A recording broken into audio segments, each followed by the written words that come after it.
अस्सलाम वालेकुम, मैं हूं गुलाम मुस्तफा। आप देखें बकर नेटवर्क। साइफर केस और इमरान खान साहब की रिहाई, सदर आसिफ अली जरदारी और इमरान खान का नून लीग को सरप्राइज, अली अमीन गंडापुर की गिरफ्तारी। सबसे पहले बात कर लेते हैं साइफर केस के ऊपर। साइफर केस के ऊपर इमरान खान साहब की रिहाई जो है वो रमजानुल मुबारक के अंदर ही मुतवक्के है। सलमान सफदर जो इमरान खान साहब के वकील हैं वो बहुत ही कॉन्फिडेंट है। उनका कहना है कि ईद से पहले इंशाल्लाह इमरान खान साहब रिहा हो जाएंगे। इमरान खान साहब जो ईद है वो अपने घर में करेंगे, वो रिहा होकर जमान पार्क के अंदर ईद करेंगे। उनका कहना है कि जमान पार्क के अंदर ही इमरान खान साहब रिहाई के बाद ईद मनाएंगे और इमरान खान साहब की रिहाई जो है वो रमजानुल मुबारक में हो जाएगी। उनका कहना था कि हमारे पास जो सबूत हैं, हमारे पास जो दलाइल हैं, उसके मुताबिक हाई कोर्ट के अंदर ये केस फारिग कर दिया जाएगा, ये केस खत्म कर दिया जाएगा। जबकि जो प्रोसिक्यूटर हैं उन्होंने काउंटर करते हुए कहा, उनका कहना था कि इमरान खान साहब का जो केस है साइफर केस, इसके कानून के मुताबिक इसके ऊपर अपील दायर ही नहीं की जा सकती। इसमें जो कन्विक्शन है उसको अपील का हक ही हासिल नहीं है। इमरान खान साहब को इसमें अपील का हक ही हासिल नहीं है। जबकि अपने ही इस दलाइल को काउंटर करते हुए फिर उनका कहना था कि अगर इस पर अपील दायर भी होती है और अपील सुनी भी जाती है तो सिंगल बेंच जो है वो इसकी अपील सुनेगा, यानी कि एक जज साहिब जो है वो इसकी अपील सुन सकते हैं। डिवीजन बेंच इसके ऊपर अपील नहीं सुन सकता और ना ही लार्जर बेंच इसके ऊपर अपील सुन सकता है। यानी कि एक तरफ तो उनका कहना है कि इस पर अपील ही नहीं की जा सकती, ना इस पर अपील सुनी जा सकती है, जबकि दूसरी तरफ वो कहते हैं कि अगर अपील सुन भी सकते हैं तो सिर्फ सिंगल बेंच इसकी अपील सुन सकता है। तो देखना यह है कि सलमान सफदर साहब का कहना दुरुस्त होता है और इमरान खान साहब रिहा हो जाते हैं, या जो प्रोसिक्यूटर है वो मजबूत दलाइल देते हुए इसमें काउंटर कर सकते हैं और इसमें इमरान खान साहब की रिहाई को रोक सकते हैं। दूसरी तरफ सदर आसिफ अली जरदारी और इमरान खान साहब नून लीग को सरप्राइज देने वाले हैं। नजम सेठी साहब का कहना है कि इमरान खान साहब और सदर आसिफ अली जरदारी के दरमियान ईद के बाद एक मुफाहमत हो जाएगी और वो इमरान खान साहब को ये कहा जाएगा कि इमरान खान साहब बिलावल भुट्टो जरदारी को सपोर्ट करें और बिलावल भुट्टो जरदारी को वजीर आजम पाकिस्तान के लिए वोट करें।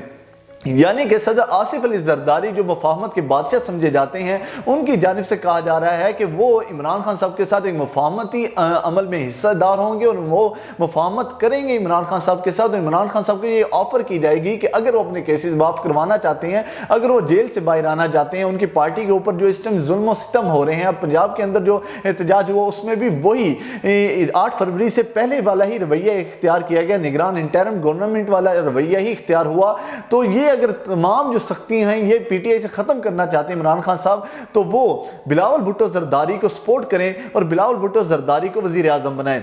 आपने देखा कि बिलावल भुट्टो जरदारी पीपल्स पार्टी किसी किस्म की काबीना के अंदर हिस्सेदार नहीं बनी। उन्होंने आईनी ओहदे तो लिए लेकिन वो काबीना के अंदर हिस्सेदार नहीं है। जबकि शहबाज शरीफ साहब चाहते हैं कि बिलावल भुट्टो जरदारी और पीपल्स पार्टी काबीना में हिस्सेदार बने। इसीलिए जो पहली जो कैबिनेट वजूद में आई है वो सिर्फ 19 रुकनी कैबिनेट है, जबकि माजी के अंदर शहबाज शरीफ साहब की 72 रुकनी कैबिनेट हुआ करती थी।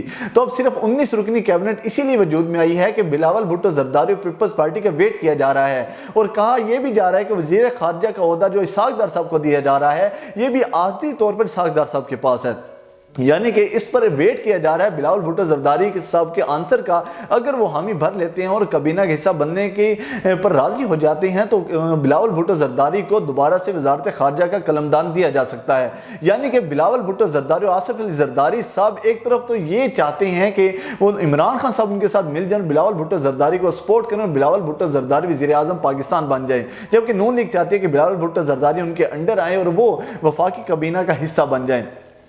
तो लगता ये नहीं है कि इमरान खान साहब के माजी के फैसले देखें या उन्होंने इलेक्शन के बाद जो पीपल्स पार्टी की तरफ से एक ऑफर करवाई गई थी उनको जब उन्होंने ठुकरा दिया, जब ऑफर ये थी कि आप हमारे साथ हुकूमत बना लें और अपना वजीर आजम ले आए, तो तब उन्होंने जब ये बात नहीं मानी तो बिलावल भुट्टो जरदारी के लिए वो कैसे बात मान जाएंगे, ये लगता नहीं है। अब देखना यह है कि होता क्या है। क्या इमरान खान साहब, क्योंकि इमरान खान साहब अनप्रिडिक्टेबल हैं, तो इमरान खान साहब क्या फैसला करते हैं ये इमरान खान साहब पर ही छोड़ देते हैं। अली अमीन गंडापुर की गिरफ्तारी के बारे में इंकशाफ किया गया है। फैसल वाडा जो कि इमरान खान साहब के साथी भी रहे, तहरीक इंसाफ का हिस्सा भी रहे, वफाकी वजीर भी रहे, और आजकल वो किसी भी पार्टी का हिस्सा नहीं है, सिर्फ एक तज्जिया कार के तौर पर न्यूज़ बुलेटिन में आते हैं, न्यूज़ प्रोग्राम्स के अंदर जो हैं वो आते हैं, शोज़ के अंदर आते हैं, टॉक शोज़ के अंदर आते हैं। उनका ये कहना है, उनका तज्जिया है कि 15 मार्च से पहले पहले अली अमीन गंडापुर साहब को 9 मई के मुकदमे में गिरफ्तार कर लिया जाएगा, क्योंकि अली अमीन गंडापुर साहब के बारे में कहा जा रहा है फैसल वाबडा की जानिब से कि अली अमीन गंडापुर 9 मई के वाकयात में डायरेक्ट मुलव्विस हैं और उन पर केसेस भी थे, वो रूपोश रहे। अब जबकि वो सामने आ चुके हैं, तो अली अमीन गंडापुर साहब को 9 मई के वाक़े में 9 मई के अंदर केसेस के अंदर उनको 15 मार्च से पहले पहले गिरफ्तार कर लिया जाएगा। और उनका यह भी कहना था कि अली अमीन गंडापुर साहब की जो गिरफ्तारी है वो मुमकिन भी है, और चूंकि जो कॉन्फ्रेंस हुई कोर कमांडर कॉन्फ्रेंस, उसमें यह कहा जा चुका है कि 9 मई के मुकदमात के अंदर मुलव्विस लोगों को किसी सूरत नहीं छोड़ा जाएगा और उनकी अब गिरफ्तारियां अमल में लाई जाएंगी। जो लोग बच गए थे उनकी गिरफ्तारी भी अमल में लाई जाएंगी और मिलिट्री कोर्ट के अंदर इनके ट्रायल होंगे। तो अली अमीन गंडापुर साहब को भी गिरफ्तार किया जाएगा फैसल वाडा के मुताबिक, और उनका केस जो है वो भी मिलिट्री कोर्ट के अंदर चलाया जाएगा। ये थी अब तक की अपडेट्स, मिलते हैं नेक्स्ट व्लॉग के अंदर, तब तक के लिए अल्लाह हाफिज़।